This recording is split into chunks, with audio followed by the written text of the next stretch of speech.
بسم اللہ الرحمن الرحیم۔ السلام علیکم ورحمۃ اللہ وبرکاتہ۔ دعا ایک مومن کا سب سے بڑا ہتھیار ہے۔ یہ وہ نعمت ہے جو انسان کو براہ راست اپنے خالق سے جوڑتی ہے۔ جب بندہ اپنے رب کے حضور ہاتھ اٹھاتا ہے تو وہ دنیا کی سب سے بڑی طاقت کے سامنے جھک رہا ہوتا ہے۔ قرآن مجید میں اللہ تعالیٰ نے بار بار دعا کرنے کا حکم دیا ہے۔ مجھ سے دعا کرو، میں تمہاری دعا قبول کروں گا۔ مگر سوال یہ پیدا ہوتا ہے کہ جب اللہ تعالیٰ نے خود قبولیت کی ضمانت دی ہے تو پھر کیوں ہماری دعائیں اکثر قبول نہیں ہوتی؟ ہم بار بار دعا کرتے ہیں، آنسو بہاتے ہیں، سجدے کرتے ہیں، مگر پھر بھی حاجات پوری نہیں ہوتی۔ سوال ہر مسلمان کے دل میں پیدا ہوتا ہے اور آج ہم اس کے جوابات قرآن و حدیث کی روشنی میں جانیں گے۔ جو سب سے پہلا ہے وہ ہے دعا قبول نہ ہونے کی وجوہات میں سے حرام رزق اور ناپاک کمائی۔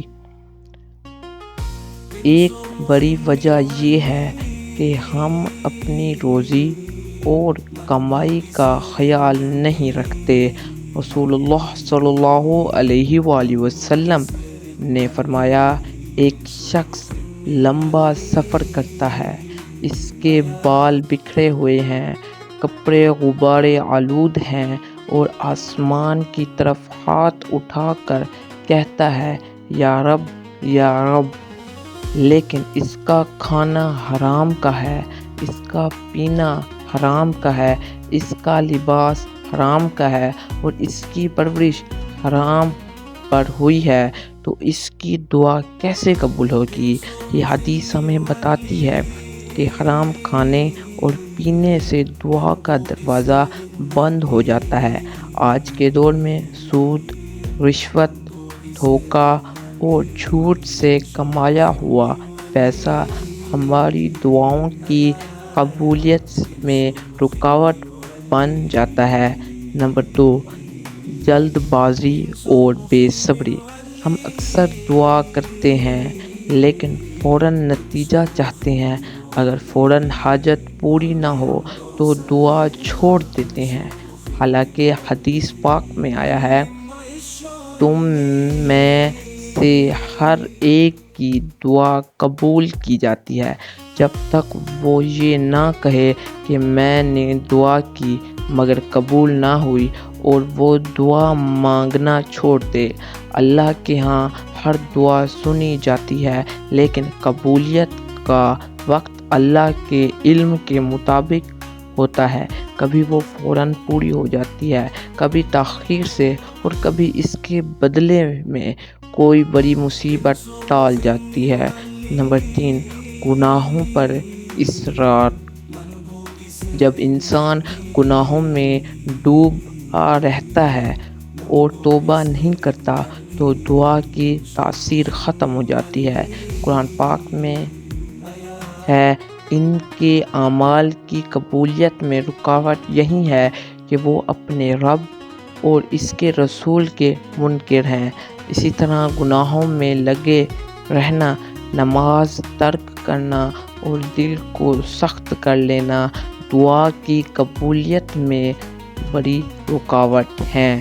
نمبر 4، دل کا غافل ہونا۔ بعض اوقات ہم دعا کرتے ہیں، وقت صرف زبان ہلاتے ہیں، دل حاضر نہیں ہوتا۔ حضور اکرم صلی اللہ علیہ وآلہ وسلم نے فرمایا، یقین کے ساتھ دعا کرو اور جان لو کہ اللہ غافل دل کی دعا قبول نہیں کرتا۔ دعا کا اثر تب ہوتا ہے جب دل اور زبان دونوں اللہ کے حضور جھک جائیں۔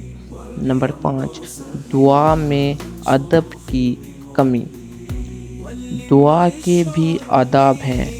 ہاتھ اٹھا کر عاجزی کے ساتھ دعا کرنا، اللہ کی حمد و ثنا بیان کرنا، درود شریف پڑھنا اور یقین کے ساتھ مانگنا، یہ سب دعا کے آداب ہیں۔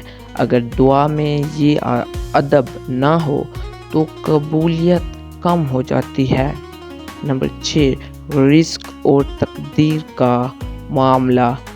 بعض دعائیں اللہ اس لیے قبول نہیں فرماتا کہ وہ ہمارے حق میں بہتر نہیں ہوتی۔ قرآن میں ارشاد ہے، ہو سکتا ہے کہ تم کسی چیز کو ناپسند کرو اور وہ تمہارے لیے بہتر ہو۔ کبھی کبھی ہم کسی چیز کو اپنی بھلائی سمجھ کر مانگتے ہیں، مگر اللہ جانتا ہے کہ وہ ہمارے لیے نقصان دہ ہے، اس لیے وہ دعا کو ویسا نہیں قبول کرتا جیسا ہم چاہتے ہیں۔ نمبر 7، دعا کی قبولیت کے اصول۔ حلال کمائی اختیار کریں۔ دعا مانگنے سے پہلے استغفار کریں۔ والدین کی دعا حاصل کریں۔ اللہ پر یقین کامل رکھیں۔ صبر اور استقامت اختیار کریں۔ اللہ کے وقت اور حکمت پر راضی رہیں۔ دعا نہ قبول ہونے پر مومن کا رویہ۔ ایک مومن کو دعا کے قبول نہ ہونے پر مایوس نہیں ہونا چاہیے۔ یہ حدیث میں آیا ہے کہ قیامت کے دن جب انسان دیکھے گا کہ اس کی دعاؤں کا بدلہ آخرت میں کس طرح دیا گیا ہے تو وہ تمنا کرے گا کہ کاش دنیا میں کوئی دعا قبول ہی نہ ہوئی ہوتی۔ یہ ہمیں یہ سکھاتی ہے کہ اللہ دعا کو ضائع نہیں کرتا، یا تو دنیا میں پوری کرتا ہے یا مصیبت ٹال دیتا ہے یا آخرت میں بے حساب اجر دیتا ہے۔ بس اصل بات یہ ہے کہ دعا اللہ کا دروازہ ہے اور یہ دروازہ کبھی بند نہیں ہوتا۔ بند ہوتا ہے تو صرف ہماری نیت، ہمارے اعمال اور ہمارے رویے کی وجہ سے۔